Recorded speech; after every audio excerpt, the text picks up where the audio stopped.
naman akla. Narito tayo ngayon upang matunghayan ang napakainit, nagbabaga at talaga namang usap-usapan at maraming pinaka-inaabangan na issue ni Ate Erica. Kasalukuyan nga muling pinag-uusapan ni Kalinga Val Santos Matubang ang issue kay Ate Erica at sa atin niyang si Sheila May laban sa kanilang tita. Talagang patagal nga ng patagal ay mas tumataas na ang tensyon at away sa pagitan ng mga mag-anak na ito, kaya naman handa si Kalingap Val Santos Matubang na tumulong at maresolba ang problema nilang magpapamilya. Ilog! Saan ka pupunta? Dito po sa side na yan, malapit sa dagat, may mga resort dyan. May mga beaches, resort. Dapat, maganda ka, may beauty ka, doon ka pupunta sa mga resort. Hindi sa San Pascual. Malakad ng 5 kilometro. Ate, hindi mo ako na, ang daming gagamba dito, ang daming langgam. San Pascual po, mga kalingap, gubat yan. Kung maganda ka, sosyalira ka, bakit ka pupunta sa San Pascual, doon maliligo? Dapat doon sa harap ng bahay mo, ikaw yung mga beach resort. Doon sila, Kalinga Prab, nagpa-party-party. Bakit San Pascual? Nilalakad yung 5 kilometrong San Pascual na yan? Yan sabi ni tita, na San Pascual kayo naliligo sa ilog. Ano yung tambay? Tambay ba kayo? Yung mga tambay doon sa San Pascual naliligo. May dalang gin. Pero sabi, maganda si Erica. Gandang mukha. Hindi po. May itsura lang. Ang maganda po si Biancy. Ganda ni Biancy. Swerte ni Ido, no? Ako lang si Ido. Nirip. Inasawa ko na yan. Si Biancy. Hindi ko na pakakawalan. Araw-arawin ko sa bahay nila. Mag-aranak pero walang tinulong sinumbat itinulong sa magulang namin. Kami, nag-aasikaso sa ospital. Kaya huwag kayo magparabibinutog. Magparagagawa ng kwento. Huwag na magsinungaling. Na walang sakit yung magulang namin. Wala namang kayong ambag. Sige tita, sabihin mo lahat. Inyo si Mami Lydia. Patay na si Tita Lydia. Siya ba yung namatay na beneficiary ko? Hindi pala. Iba pala itong Lydia. Sabi ninyo sa amin, binabaliktad na lang ninyo kami. Binabaliktad ninyo.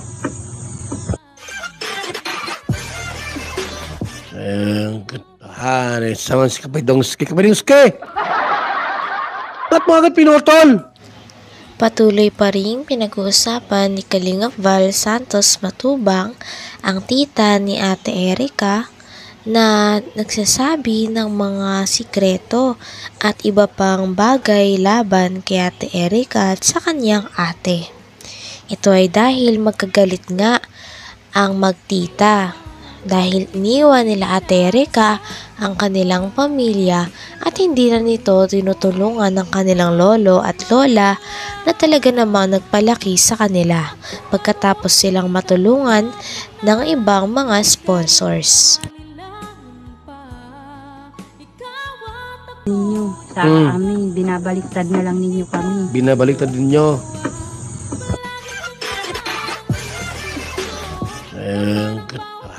Saman si Kapidongski. Ba't mo agad pinutol?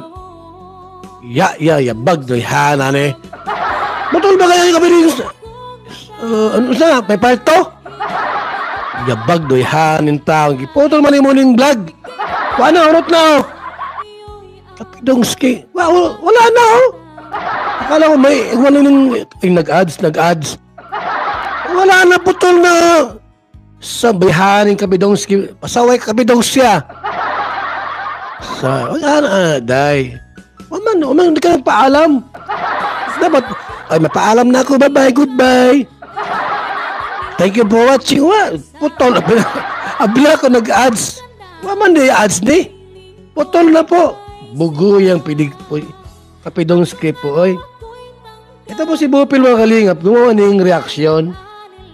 Anong sabi ni Bupil? Sa kanyang reaksyon po mga kalingap dun sa dalawa, abay loko din. So, sabi ni Bupil, matalinong maray itong dalawang ito. Matalino ba gayan? Ha? Bupil ka, isa ka rin. Ano Bupil? Ha? Ano sabi mo? Talagang apoy na lumalagab lang. Ayan, shoutout sa ating mga minamahal na viewers. Yan, sige. Guys, nakita nyo naman yung ating thumbnail. Oh, Yan, kitang-kita. mababasa nyo po dyan. Sobra. Sobra. Erica and May, sobrang talino. Yes, Sobrang tama talino. po. Matalino po sila. Yan. Bakit? Pakiulit daw. Kasi- Sobrang talino daw po ining sila Erika. Bakit daw? O, sige. Sa ating mga minamahal na viewers, Oh, viewers. nakita nyo naman yung ating thumbnail. Yan. Ako hindi ako viewers. No? Yung sabi ko mga viewers ko, dahil po, SG. Mga SG kayo. Special guest ko kayo. Ayoko ng viewers. Hindi maganda yun. Dapat SG. Special guest. Kahit Mababasa nyo po dyan. Sobra. buzzers, Erica special and guest May, yan ha. sobrang talino. Yes, Sobrang tama talino. po. Matalino po sila. Matalino daw Yan. po sila. Bakit? Bakit daw po? Mas pinili yung sponsor. Ay! Nabanggit pa nga sa diskusyon na ito na kung hindi naman dahil sa kalingap ay hindi naman makikilala si Ate Erika. Kaya naman dapat nagkaroon siya ng utang na loob sa kanyang mga pamilya, lalong-lalo na sa kalingap, at hindi niya ito dapat iniwan. Dahil ito nga ang rason kung bakit siya namamayagpag at kung bakit nakilala ang pangalan niya ng mga manonood at ng mga sponsors na ngayon ay tumutulong sa kanya.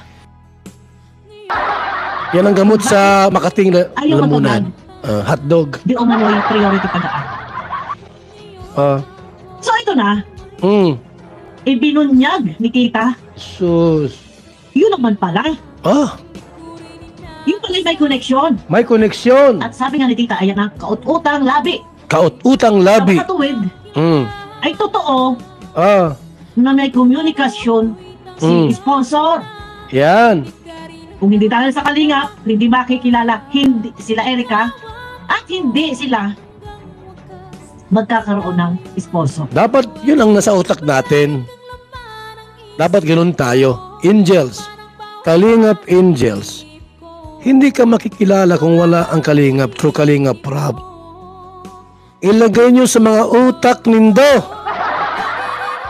Kung hindi dagi Kalingap Rab, hindi kayo nilabas sa vlogs, hindi isinama sa Kalingap Angels, hindi kayo makikilala. Huwag kayong hudas.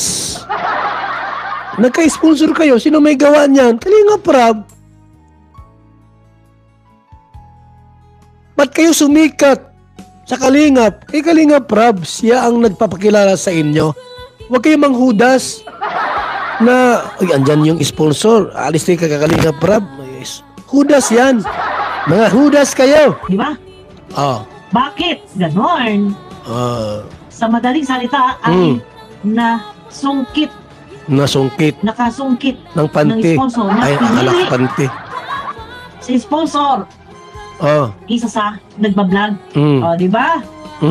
Malinaw na malinaw po. Ayan. Malinaw na malinaw. Malinaw na malinaw. Ano? Teka guys, nakatila mo na. So dito guys. Bopel, Makati, hotdog ang kainin mo.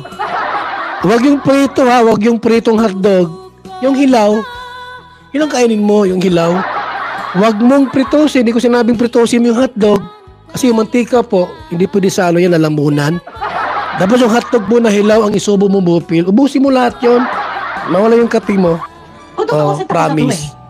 Kaya lang, may pasabog si tita nila Erika. Yun na nga. Press na press.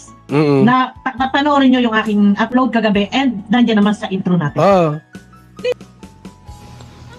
Hanggang dito na lamang muna ang ating napakainit, nagbabaga, pinakainaabangan at usap-usapan na latest issue ni Ate Erika. Maraming salamat sa inyong panonood. Hanggang sa muli. Bye!